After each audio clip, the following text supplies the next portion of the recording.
Баршаңызға қайырлы күн, менің каналыма қош келдіңіздер. Бүгін сіздерге алмалы блинчики рецептін ұсынғым келеді. Егер үйлеріңізде тұрып қалған алма болса, желінбей осы рецепті жасасаңыздар болады. Өте дәмді шығады және алма мен корицаның дәмі ерекше дәм береді. Видеоны соңына дейін көріп, менімен бірге болыңыздар. Алмалы блинчиктерді бірге жасайық.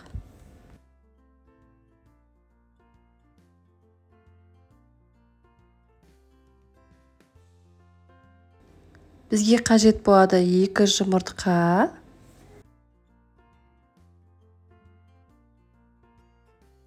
30 граммдай қант, яғни 3 ас қасықтай қант және 3 грамм тұз қажет болады.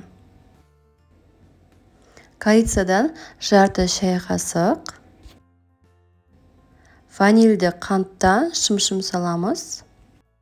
Үй температурасында тұрған 500 мл сүт құямыз. Барлығын жақсылап араластырамыз. 175 грамм ұн қосамыз. Електен өткізілген ұн қосамыз. Ұнымыз електен өткізілген болу керек міндетті түрде.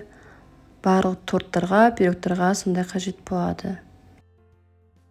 30-35 мл сұйық май құямыз.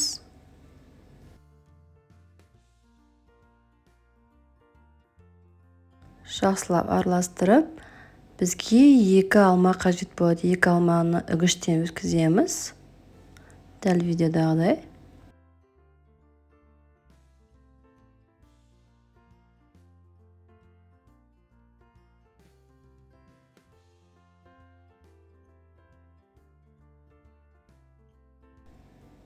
Және блендердің көмегімен езіп шығамыз алмамызды.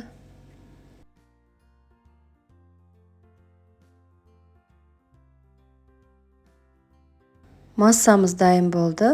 Қызып тұрған табаға қазір құямыз блинчигімізді. Сұйық маймен майлап аламыз бірінші. Енді блинімізді құйып аламыз.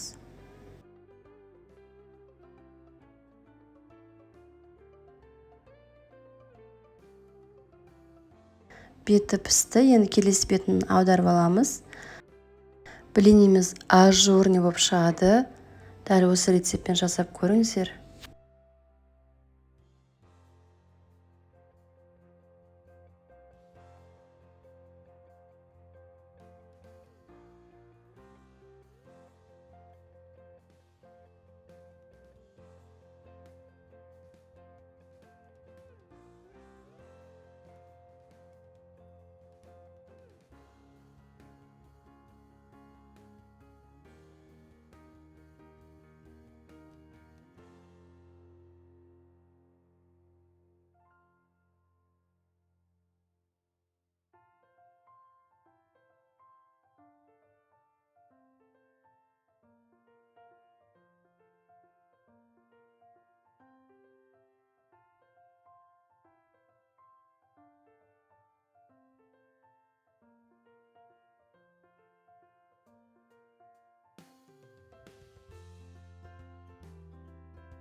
Блиніміздің барлығын пісіріп алдық.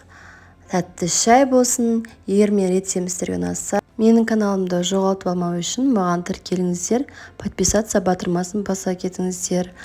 Видеоны толық көргендеріңізге рахмет. Лайк, комментарий күтемін.